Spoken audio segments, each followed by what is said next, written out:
Good morning, fellow punchers. The clock on the wall says 3 minutes past 9. Back with a few for today. I haven't the hat on because I'm not doing the entire Ascot card. I only have two for Ascot, and have one Limerick, Newmarket, and Ayr. I forgot to say I was going to a funeral yesterday. A good horsey man. He wouldn't be a passenger on the bus. He wouldn't be up to technology. He passed away. He was about 69. Great man for Cheltenham, but he wouldn't have been in Cheltenham since 2016 or 17, I think. But never missed the Galway races and Roscommon races down through the years. So I went to the Mass yesterday at 12 o'clock, and I got a phone call. Teamed rain while the remains was being put down into the ground. Got a phone call from a fella. He said, "We'll go for one." So there was a pub down the road, and there was only 3 or 4 of us in it. And we got a lift to another pub, where a pub that takes bets. And we were there for I owned the ball, and I had a cut at it, and a few that heard me putting on the bet with the bar staff. I think about 5 or 6 had 20s on. So the owner of the pub came in later. He wasn't too happy to see me there, betting anyway. But we came back then, and I walked the dog, and word had filtered through during the day that my neighbour, as I told you yesterday morning, she had passed away. Actually, word filtered through that she had took her own life, sadly, in the garage at the back of the house, and 'twas her 14 or 15-year-old son that found her. So I went up to that house last night at 10 o'clock, and I didn't leave it until 4 a.m. There was 3 of us by the coffin. It's customary, rather traditional around here, that nobody, there's always somebody with the coffin at all through the night. So I left. I done my stint. There was 3 of us, so some fellow was taken over from me there about 4:30. So very sad. So that Mass is at 12 o'clock today, and it's only up the road, so I want to get this done, and I have to mow the lawn because the rains will be passing, and I'll do parking and stuff up there. I'll probably go up around 11. Very sad. A short walk to the church. As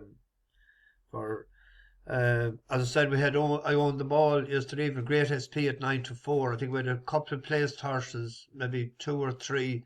We had no winner. Elite Status didn't run. Ramatel was third. Ziggy placed. There was some other one. MacDuff was just out of the money. He was in 6th. Bit of money from 33s into whatever. Anyway, I'll get out of the way and I'll get this over with. One that I like in the Queen Alexandria Stakes is Queenstown, on the strength of its form the last day. Now, it doesn't win that often, but on its run behind Kyprios the last day, and the previous day, in fact, as well, would give it a good chance today. Here we pick it up in the Savile Beg on the turn for home.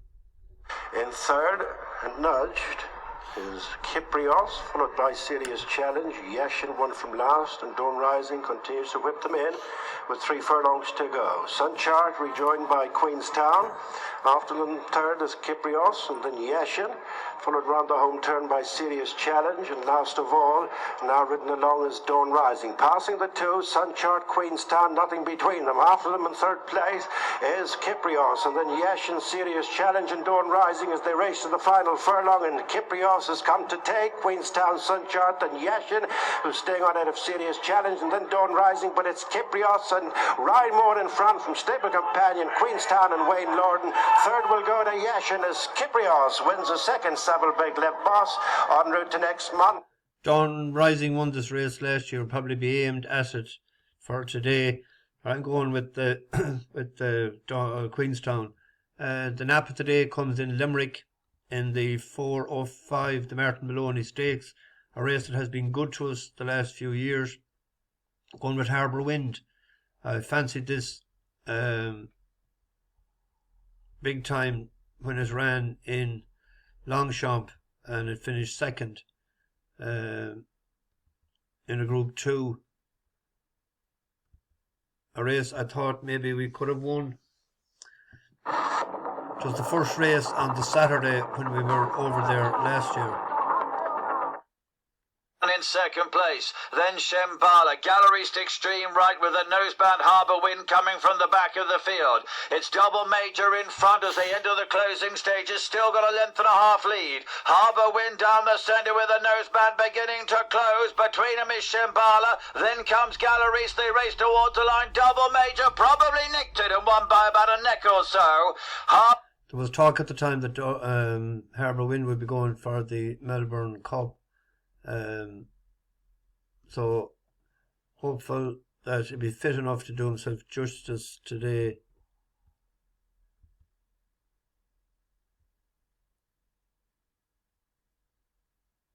Enter in the ledger later in the year. So that'll be the nap. The market suggests that London City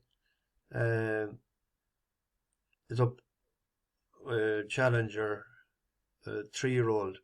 So I'm hoping the 4-year-old will do the business today. 4 o'clock at Newmarket. Where are we here? Horse that caught my eye the last. We were on Imminence, which was beaten the last day. Got each way money for us. But I was impressed enough with completely random. 3-year-old Harry Charlton, not exactly firing in winners, wholesale or retail, but behind Would They Wonder the last day.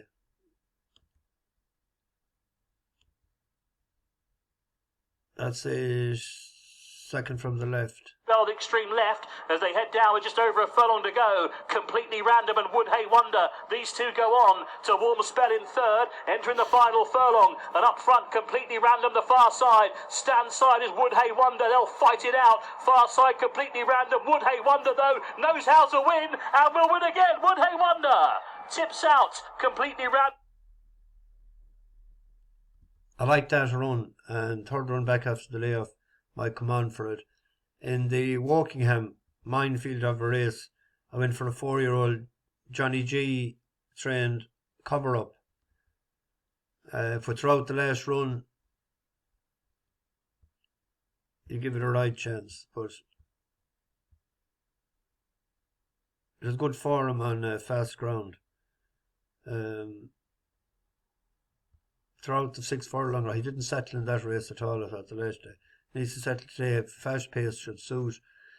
Buick in the bike, and the form of that race can be tested 15 minutes beforehand, because Moon Flight, who was second to him in Newcastle, is running in the 4:45 at Ayr. We have our old friend Alligator Alley in it as well, but I don't think he's just quite as good. Moon Flight, that's him here, isn't it? Running on. Sprint Heroes blast into the front by 3 to 4 lengths. King's Lynn is giving chase behind. American Affair is trying to come out of the pack, and then Marine Wave, but Desperate Heroes scorching away inside the final half. And Desperate Heroes absolutely hosed in for Dick Shannon and Callum Rodriguez. Back in behind was American Affair, tight behind Marine Wave. Before we picked it up there, he just didn't get a clear run at the time. So I thought he'd come on for that. He beat Jordan Electrics in that race, actually. So Moon Flight is the selection there. So I'll get this into the oven and bash the bookies over and out.